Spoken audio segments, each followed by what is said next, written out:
Hello, what's up, everyone, and welcome to this new episode of the Digital Nomad Mom podcast. This show is all about the digital nomad lifestyle coupled with family topics. If you're new to this channel, then let me tell you, this is all about the lifestyle optimization strategies for good measures. Follow these tips and tactics to design a life with more freedom, excitement, and greater joy. Today, I am joined by Martha Nieset. She's the founder and director at Nicaragua Immersion Mom and Kid Travels. And I'm very curious because Martha, she's actually in the UK right now. We're still having COVID all around us, and she is running a travel agency. So I'm very curious, first of all, about her story, of course. She will tell us all about her life as a working digital nomad mom, and also how the situation is in the travel industry. So first of all, welcome to the show, Martha. Thanks for taking your time. And great having you. Thank you. Thanks for inviting me. Sure, absolutely. So maybe if people are tuning in and don't know you, give us a brief summary of who you are and why you're here on the show today. Great. I'll be glad to. So my name is Martha Nieset. I'm originally from Fremont, Ohio, in the U.S. And really about just over 5 years ago, I was working in the higher education field, spending a lot of time at my desk. I had for years worked through like all the steps in education and thought that once I finished like a master's degree, I'd arrived, I'd figured it all out. But there I was sitting at my desk every day, poring over numbers, and it just wasn't me. I was really there was so much more that I wanted to be doing in life. And at the heart of like figuring that out was really, I wanted to travel. I wanted to learn about other places, about other cultures. And so I was like at this kind of turning point, trying to figure out, how do I live that life? How do I do that? I had a house, I had a son, I was a single parent, and I was just in a really stable job. So that was a big turning point for me. And I don't know, maybe the rest is my story, I guess. But yeah, so I basically figured out I could go and live in Nicaragua, did some research online from other people who had done that, and went for 6 months. And I left my job, had enough saved that we could do that. I kind of turned it into a sabbatical, as people sometimes call it, where I just focused on shifting my paradigm, my life. And I studied Spanish, put my son in a school, and just started talking about what it was I really wanted to be doing in life. I actually told my Spanish teacher one day, I said, I work with computers all day, and it's just really not what I want to be doing. I really want to work with, maybe students in university, or just helping people travel, learning about other cultures and ways of living. And she said, "Oh, you should meet my friend Carrie." And then she connected me with this friend of hers. And I started interning with her project in Nicaragua, and then just was working with these university students who were engaging in the community, and whether they were physical therapy students or medical students or dentistry students or social workers, and just learning what it was, how to lead them through these projects and engage in the community. And it was at that time that I just had connected with a coach that I was working with and figured out, hey, I could do this for people like me who want to travel, who want to experience a more cultural approach to travel and really engaging in a community, because in my experience, that was the way that I really came to love Nicaragua and get to know people by getting to know people in the community and learning about the amazing, beautiful traditions and just, phrases and things that Nicaraguans say that nobody else says. There's just, it was just such a rich culture. And so that was what started me down the path to develop a travel agency specifically on Nicaragua. Wow. It's when I hear your story, it's so cool. And again, it proves that once you step out of your comfort zone and you take up on the, challenges that sometimes life puts in your way, or if you listen to your inner voice and say, no, this is not enough for me, then another door opens, and you suddenly stumble upon all those opportunities. It's so great. This is what life is all about. You could be still sitting in your office thinking, oh, I wish I could do something else, like many of us do. But then those who take the risk and they say, okay, now I really want to change something, they will be rewarded. So awesome story. Very inspiring. Cool. Yeah. What you said, I didn't know what I would do. Of course, 3, 4, 5 years after that. It's just new, like you said, doors open, new things, connections were made. And I just took that one step after the other towards what it was I wanted really inside. Nice. So, and what happened after 6 months? You decided to go back to the US, or what happens then? Yeah, after 6 months, that's when I went back to the US. I was working with a coach, and I really just focused on how, all the basics around starting your own business, how to incorporate a business, how to market a business, how to, building websites and social media, and, just all the things that it takes to build an audience and reach those people who want to do a trip like that. So that's where I focused my energy. I was working a little bit back in the higher education field back in Ohio. And then actually, so maybe a year and a half later, then I had launched the travel agency and was promoting it. And we went back to Nicaragua for another 5 months, and had my first clients that came on trips, some other moms who wanted to travel. Nice. Yeah. Cool. And now I think this is one of the interesting parts for people who are listening. You said your son was with you all over this stage and phase in your life. How old was he back then, and how did you do that with school and maybe his opinion on things? Maybe let's tap into that a little bit. Right. Yeah. The first time that we went, it was really interesting to think all the different responses people would give. But one friend said, "Oh, that's really awesome what you're doing. That's a big deal. It's even a bigger deal with children." Like she was just, I think, shocked and in awe that I was taking my kid to Central America. But yeah, you definitely feel that. I traveled to Nicaragua years ago by myself, but with my son, it was a totally different ballgame. So I really focused on where would he feel comfortable enough. And so I found a school that was bilingual, and it was in the town of Granada in Nicaragua. And I just thought it would be a good fit for him to get started learning Spanish. He would still have some English that he could, connect with kids with. And then, so that's where he went. He went to bilingual schools both times we were in Nicaragua. Honestly, that was a big transition year, and we learned a lot about ourselves and how we like to travel and what needs we have when we travel. And he was second grade, and then the next time fourth grade when we went to Nicaragua. Cool.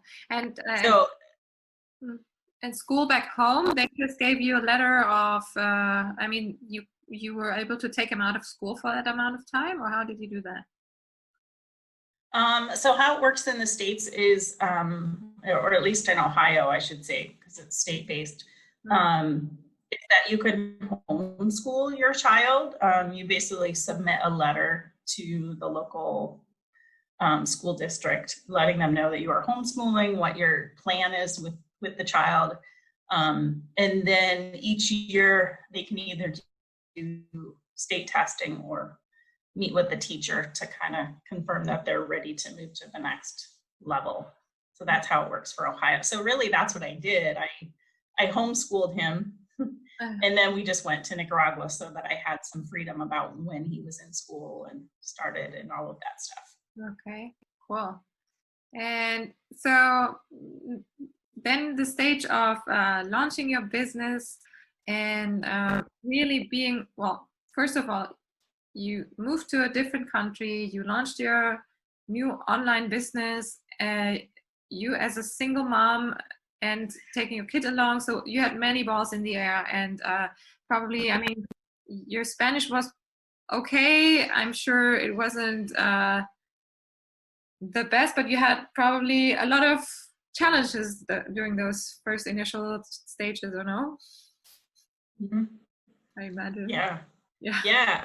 I mean, my focus was on learning Spanish while I was there both times, and just in an immersive way, you know, like to me, I was like, well, that's how I'm really going to pick it up. And so focusing and having a teacher was really important for me. And then we had local friends. And so we, you know, English is not super common in Nicaragua. Like everybody speaks Spanish. So you really have to use Spanish. And so I did, and I got better, you know, it's just like a little better each time, right? And then I left, and then we came back, and then it got a little better again, you know, like, you know, everybody's always like, oh, are you fluent? And I'm like, no, I'm not fluent, but I can usually have a conversation. I can understand what's going on, and, you know, I can talk to people. So that's what matters. So this is, now we're talking, this was 3 years ago then, right? And now let's fast forward to 2019/2020. COVID hit, and you were, at that time, did you stay in Nicaragua, or where did you stay? So each time we were in Nicaragua, 5 years ago, 3 years ago, was like for 5 months, and then we would come back to the States. Mm-hmm. We actually did 2 years in Ohio after that. My son just wanted to be in regular school, as he called it, and you know, I respected the fact that he knew he wanted to do that.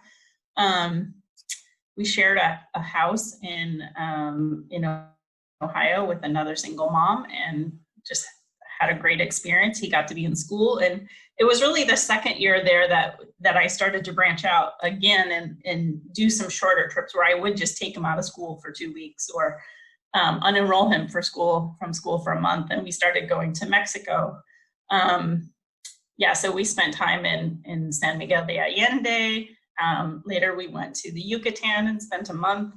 And then I was that was kind of the end of those 2 years, and was ready for us to go full time as nomads. And I really wanted to then spend 2 years traveling and world schooling. Not sure if your folks are familiar with the term, but families who homeschool and travel around the world, and to see the world as part of the education of their child. So that was in my mind. And so, you know, as a mom and just one kid, like, we negotiate all the time. And so that was what we did next. Was I actually had sold my house in Ohio, and we really just left everything, you know, like put things into storage, and then left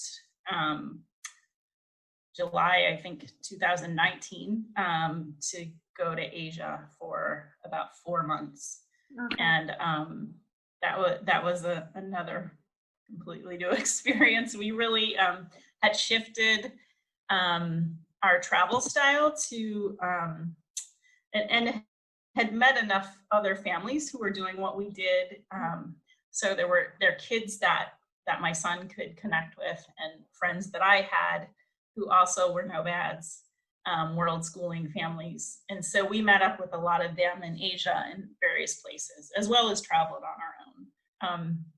So we had learned over the periods of going to Nicaragua on our own that we really missed community when we were living in another country on our own. We just missed having, somebody to sit down and have coffee with in your own language, or my son to be able to play with in his own language. Like he plays with all kinds of kids, but there's a certain, you need to be able to communicate a little bit to really connect in, and that was important for both of us. So we did meet up with different families who were doing the digital nomad world school lifestyle throughout Asia. Yeah, cool.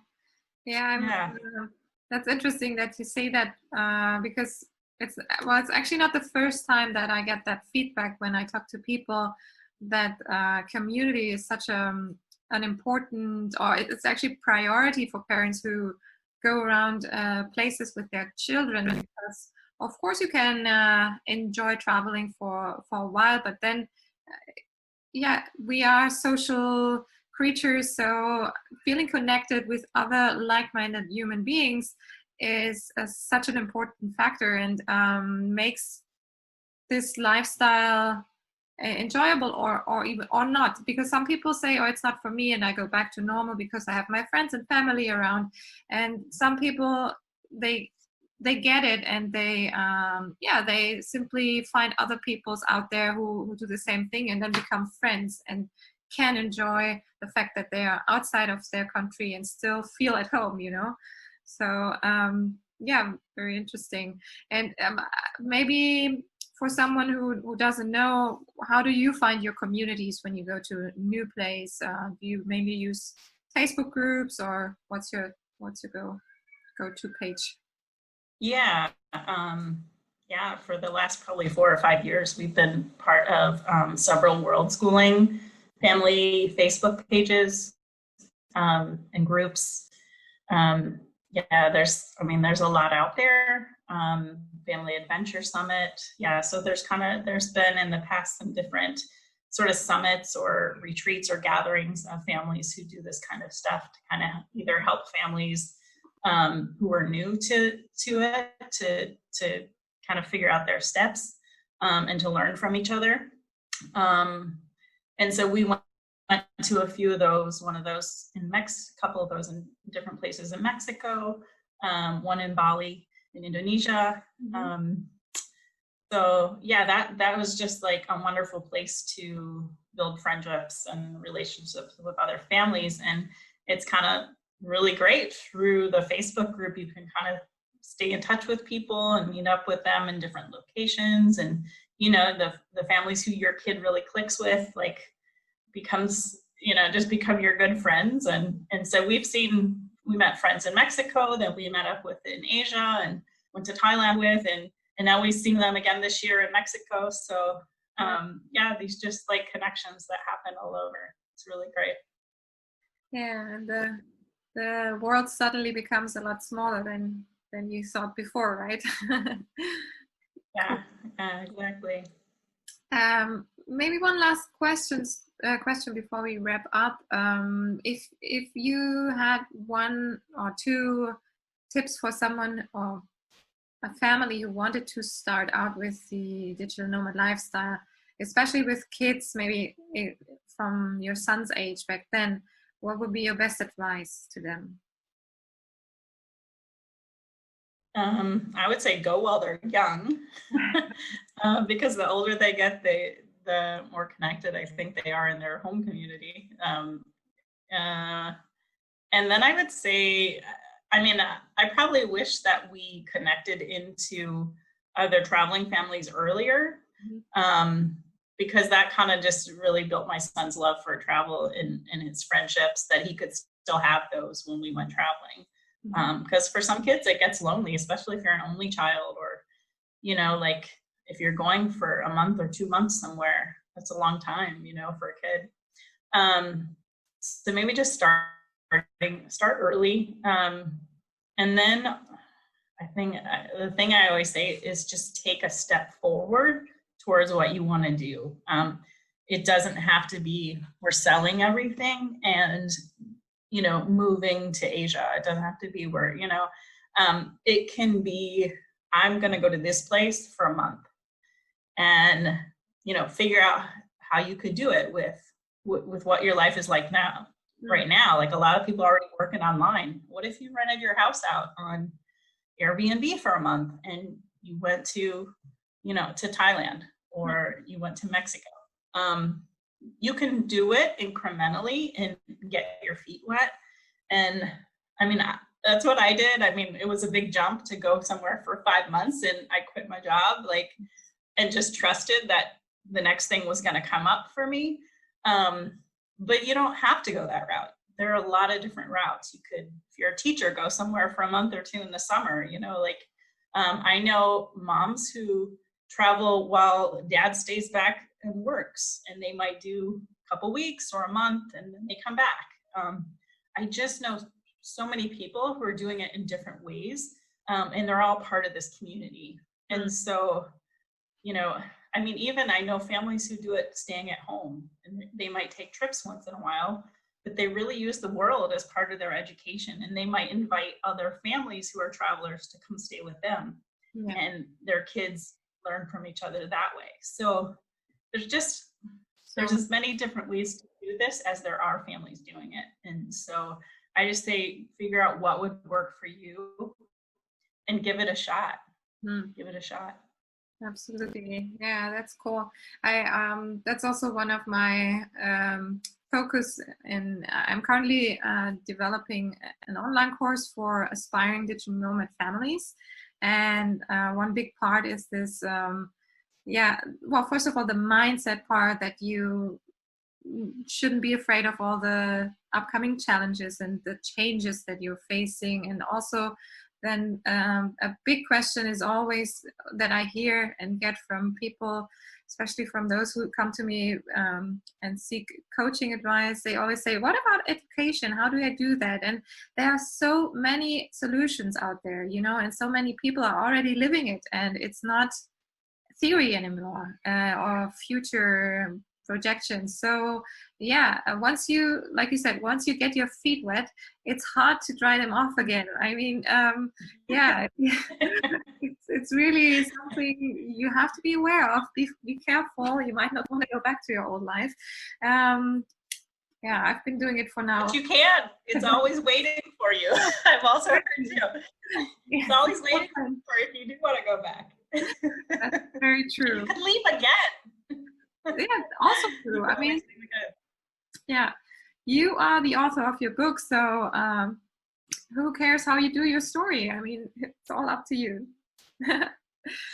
Cool. Martha, thank you so much. This is a very inspiring story that you shared with us. I hope people find it also interesting, and it helps them to get out of their comfort zone.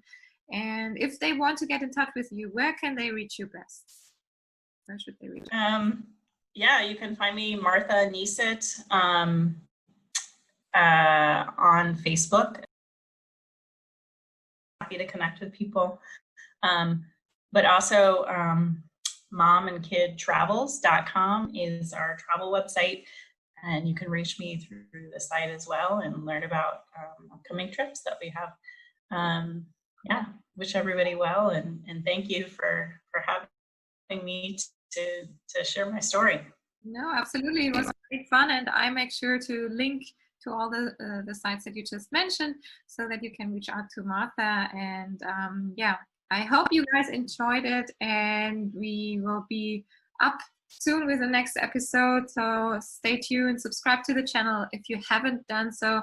Martha and everyone who's listening, I wish you have a wonderful day ahead. I know it's morning for you, it's evening for me. So wherever you are in the world, enjoy the rest of the day that's left for you. And I see and hear you next time. Bye-bye. Thanks for tuning in. Bye-bye.